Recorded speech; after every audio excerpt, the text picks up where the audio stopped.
Olá! Hoje nós estamos aqui para apresentar para vocês a situação de equilíbrio. Evidentemente, como a situação é complexa, nós vamos dividir em duas partes. A primeira parte será o equilíbrio de uma partícula. A segunda parte será o equilíbrio de um corpo extenso. No equilíbrio de uma partícula, evidentemente, consideraremos a situação teórica, já que uma partícula, fisicamente, ela não teria dimensão alguma. Mas, como isso não pode ser conseguido em termos reais, o que vamos fazer é imaginar uma situação teórica em que um corpo pudesse ser considerado como se fosse um ponto, isto é, não tivesse nenhuma dimensão de comprimento. Vamos mostrar o que acontece em uma partícula. Numa partícula, nós não temos movimento de rotação.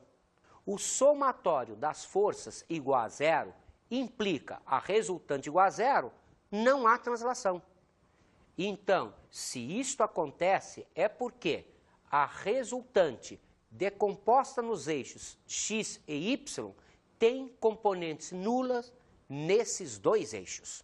Observem, quando se fala o equilíbrio de um corpo rígido, nós vamos apresentar agora duas situações diferentes. A primeira situação, se é equilíbrio, não deve ter translação acelerada. Portanto, o somatório das forças deve ser nulo e a resultante deve ser nula. Além disso, o corpo não pode sofrer rotação. Se o corpo não pode sofrer rotação, o somatório dos momentos é nulo, isto é, o momento total sobre esse corpo é nulo. Nestas duas situações, eu tenho a obrigatoriedade para o equilíbrio. Não é uma ou outra, são ambas as situações, porque a primeira vai garantir não há uma translação acelerada, a segunda vai garantir não há uma rotação. Então, o equilíbrio do corpo rígido necessita das duas condições como necessárias e obrigatórias. Vamos apresentar, então, para um corpo extenso, a noção do centro de gravidade.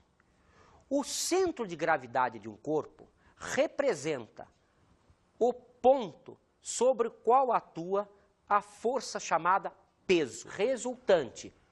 Quando o corpo é um corpo homogêneo, de forma geométrica bem definida, o centro de gravidade coincide com seu centro geométrico.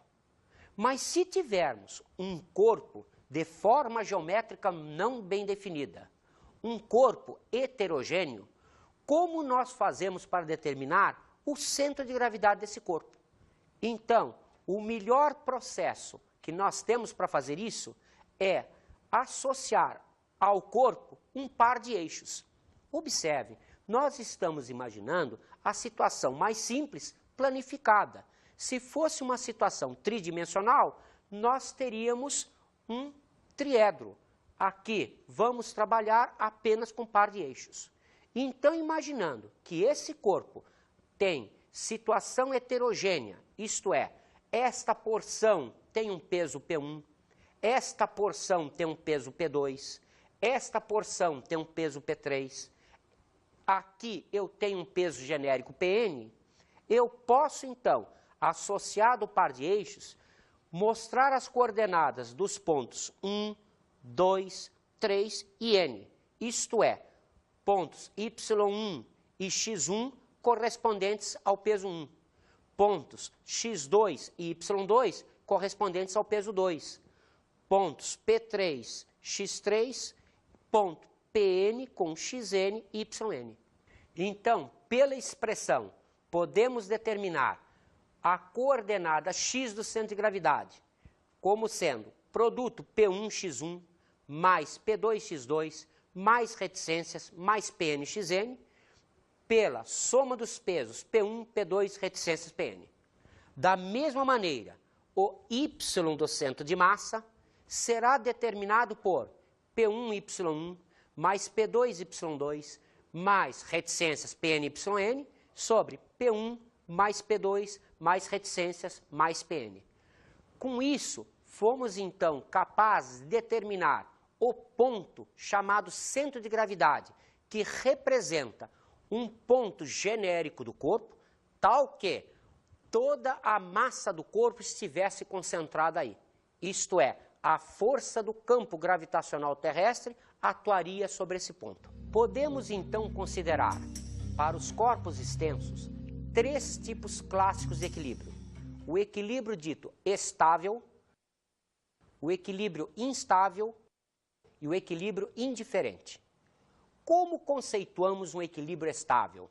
Dizemos que um corpo está em equilíbrio estável quando, afastado ligeiramente dessa posição, ele a retoma espontaneamente. Como definimos um equilíbrio instável? Dizendo que, quando o corpo é afastado dessa posição, ele não a retoma espontaneamente. E o que é um equilíbrio indiferente? É quando qualquer posição para esse corpo será sempre uma posição de equilíbrio. Vamos então apresentar isso primeiro para um corpo apoiado. Vamos então observar algumas figuras. Esse corpo está em equilíbrio estável.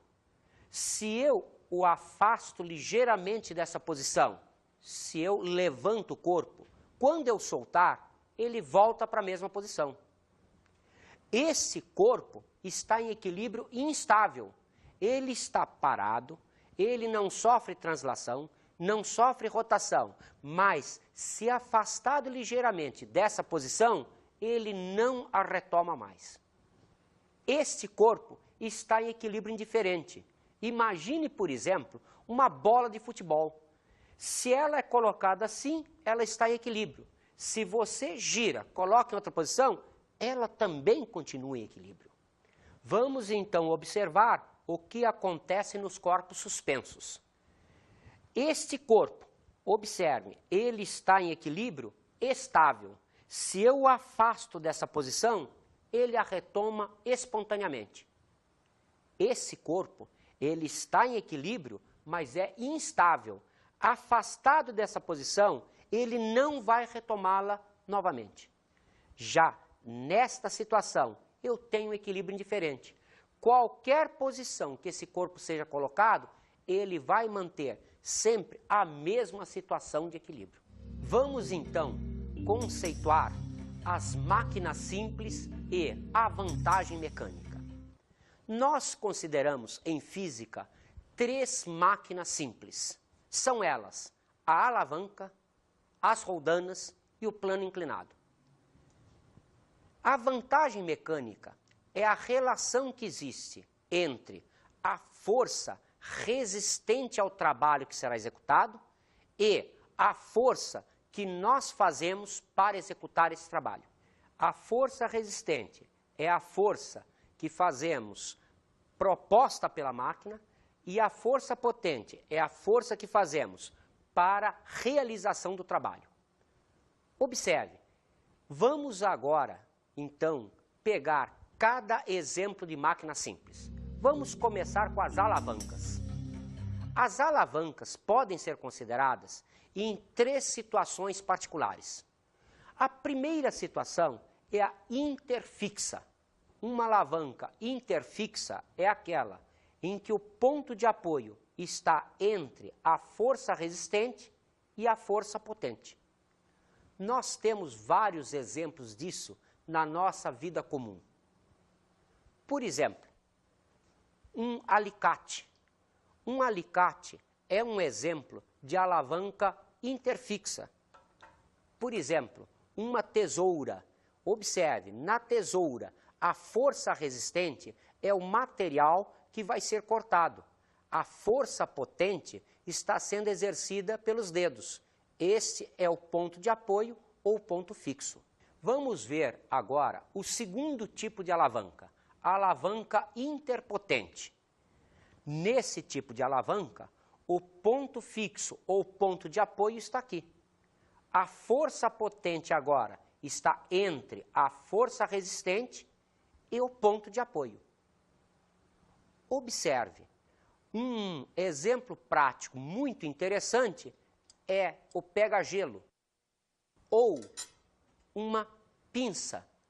Observe, na pinça, o ponto de apoio está aqui, a resistência é o que está sendo pinçado e a força potente está sendo aplicada entre o ponto de apoio e a força resistente. A nossa próxima alavanca é a alavanca interresistente. Como vocês estão vendo, na alavanca interresistente, aqui está o ponto de apoio, aqui está a força potente e a força resistente está entre elas.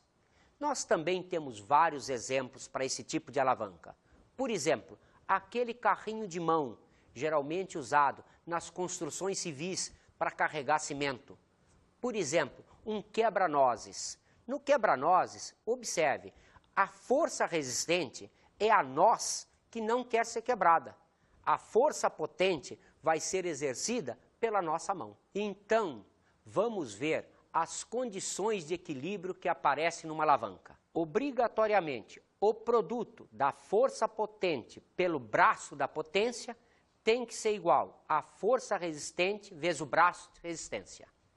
Observe que se o braço de potência for maior que o braço de resistência, a potência será menor que a resistência. Isto é, teremos um ganho de força. A vantagem mecânica, sendo definida como força resistente sobre força potente, será então a distância O sobre a distância BO. Quanto maior seja a distância AO sobre BO, a vantagem mecânica será cada vez maior. Vamos falar agora sobre o segundo tipo de máquina simples, as roldanas. O que é uma roldana? É um disco rígido, provido de um fulcro, por onde passamos uma corda, um barbante ou um fio. Nós podemos considerar as roldanas aplicadas de duas maneiras. A primeira maneira é a roldana fixa, isto é, o seu centro não sofre translação. Observem que aqui faremos a força potente e aqui levantaremos um corpo, sendo seu peso a força resistente. O segundo tipo de roldana apresenta o centro com possibilidade de translação. Chama-se a isso uma roldana móvel. Observe que agora a força potente aqui está, a força resistente, representada pelo peso do corpo, está no centro do disco. Observem que é uma alavanca onde a distância AO e a distância BO representam os raios. Como o ponto fixo vai representar o ponto B, essa roldana apresenta uma vantagem mecânica maior do que a anterior. Então, como pode-se notar, a vantagem mecânica na roldana fixa é 1, isto é, o valor da força resistente é o mesmo valor da força potente. Mas, na roldana móvel, a vantagem mecânica é 2. O que significa isso? Para se levantar um peso de 10 kg força, vamos realizar uma força de apenas 5 kg força. As roldanas podem se apresentar também associadas, fixas e móveis. Vamos ver alguns tipos de associações. Primeiro, a talha, cadernal ou moitão. Nesta associação, observem, eu tenho roldanas fixas e roldanas móveis.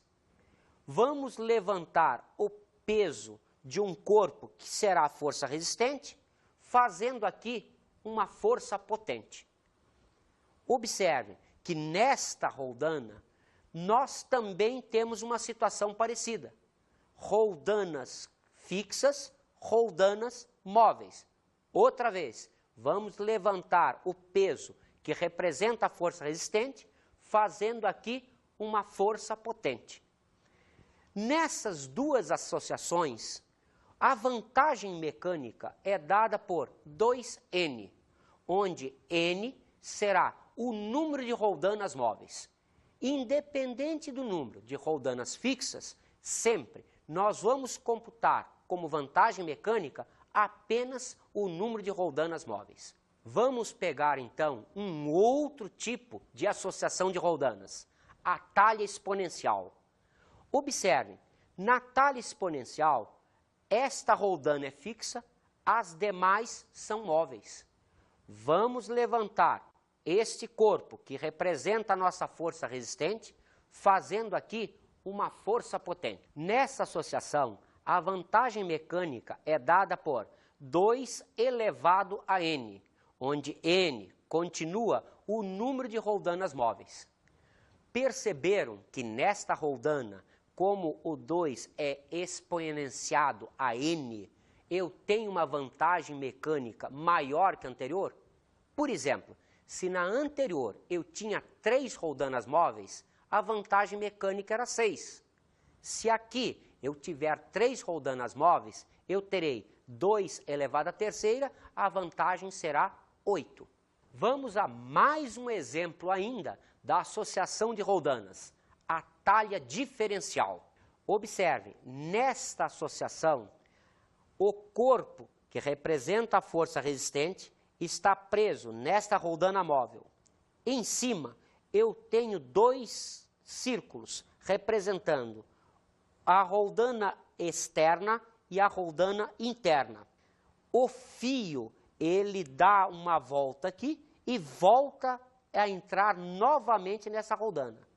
Chamando-se R1, o raio do círculo maior superior, R2, o menor, podemos então dizer que a vantagem mecânica nessa roldana vai ser 2R1 sobre R1 menos R2, onde R1 representa o raio da polia maior superior e R2 representa o raio da polia menor superior. Vamos então à terceira máquina simples. Vamos ao plano inclinado. Hoje em dia, não temos quase aplicação disso no processo de rachar lenha. Antigamente, não se tinha fogão a gás, não se tinha um fogão elétrico, então compravam-se toras de madeira. Essas toras de madeira tinham que ser abertas, geralmente a machado. O lenhador usava então, para facilitar o seu trabalho, uma cunha, um triângulo, geralmente de ferro, e ele tinha um processo de, batendo o machado nessa face superior, rachar aquela tora de madeira. Observe, nessa cunha, as forças resistentes representam a tora, a madeira, que não quer se partir. A força potente é a força feita pelo lenhador nessa face superior.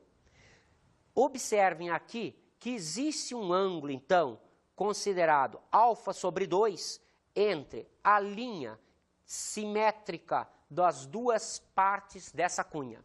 A vantagem mecânica, então, é dada por 1 sobre 2 vezes o seno do ângulo alfa sobre 2.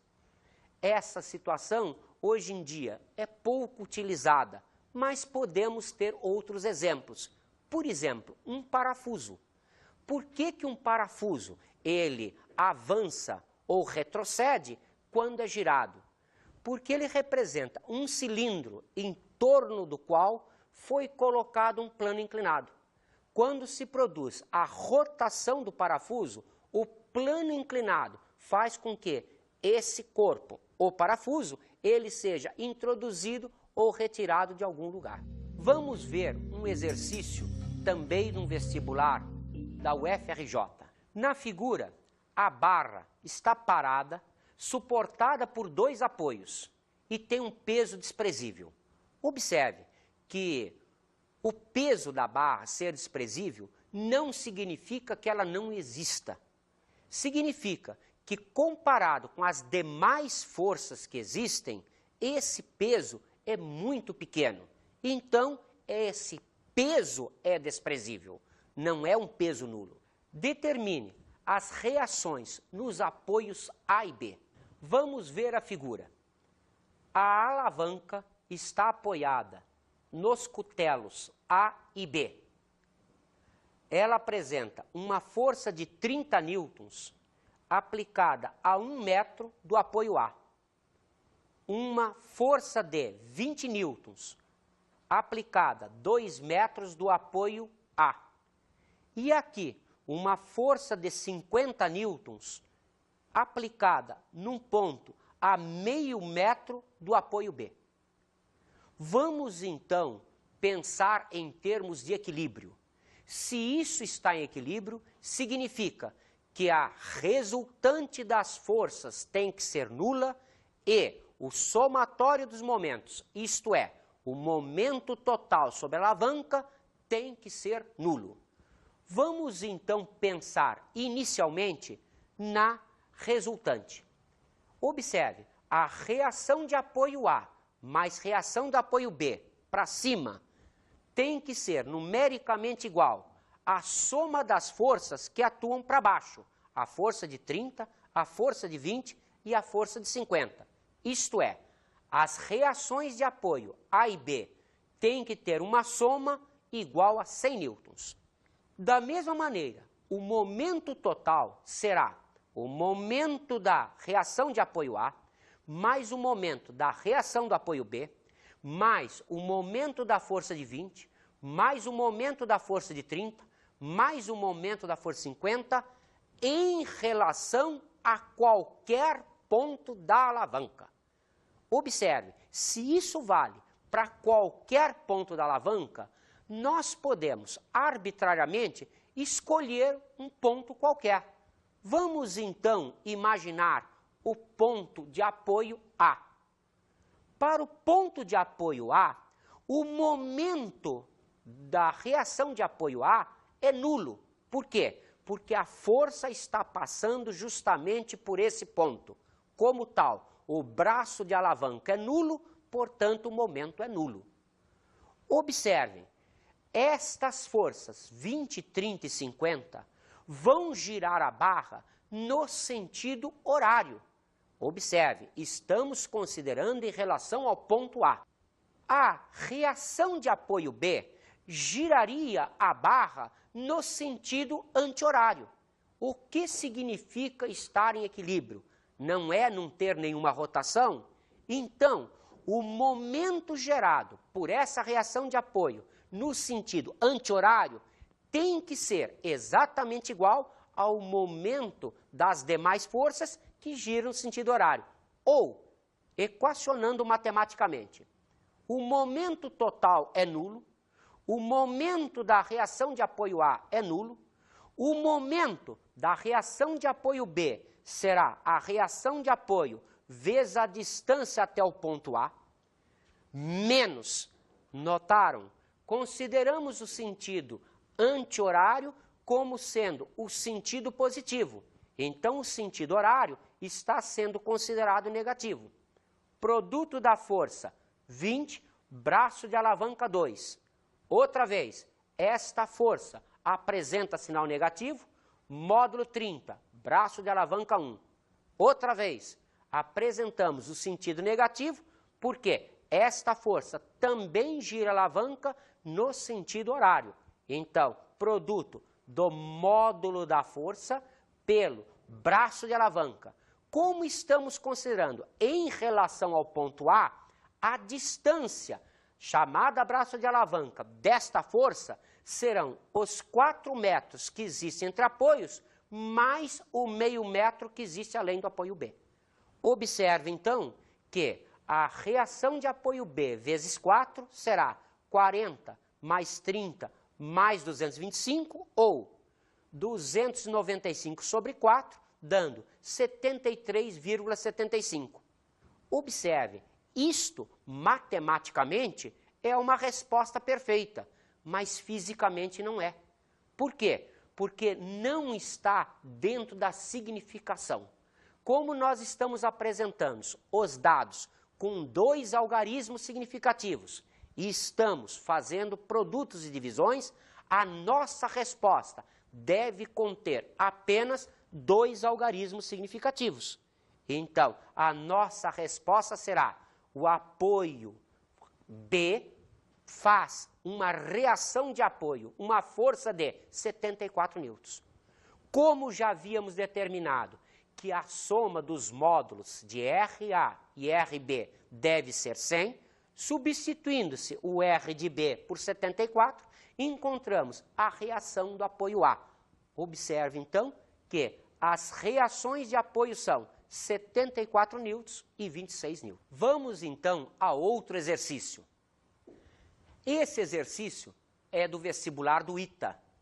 Observe, a barra B é uniforme, pesa 50 newtons e tem 10 metros de comprimento. O bloco D pesa 30 newtons e dista 8 metros de A.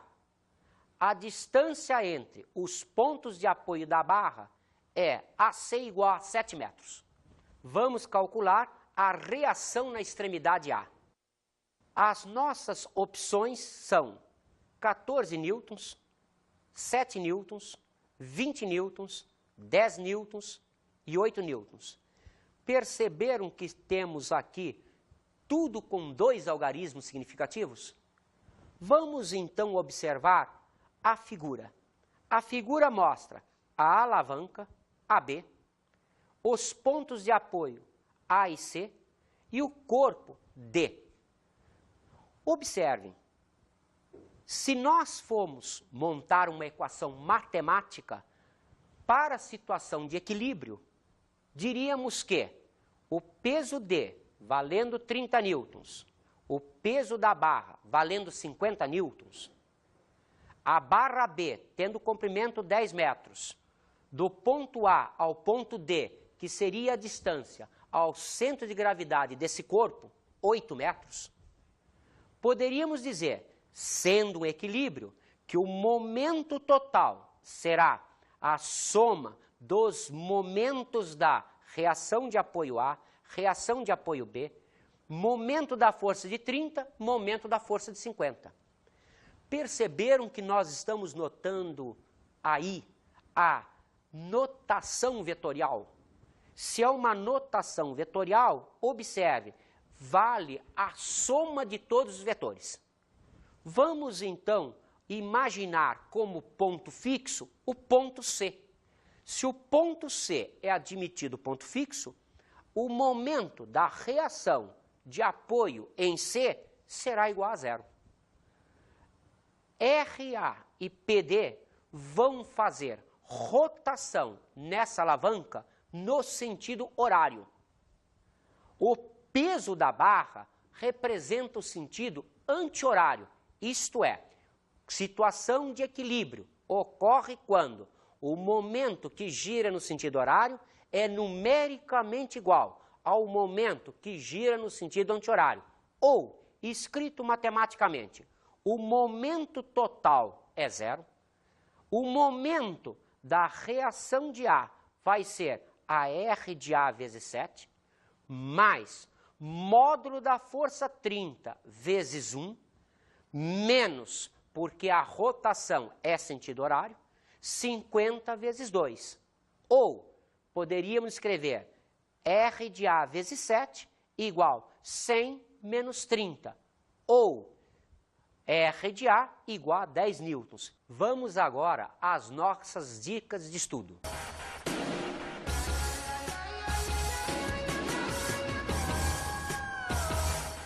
Observe, quando você estiver fazendo exercícios, você pode considerar o sentido horário ou anti-horário, um deles positivo e outro negativo. Não é obrigatório que o sentido horário seja considerado negativo, nem o sentido anti-horário positivo. A escolha é sua. Com isso, encerramos a nossa aula de hoje.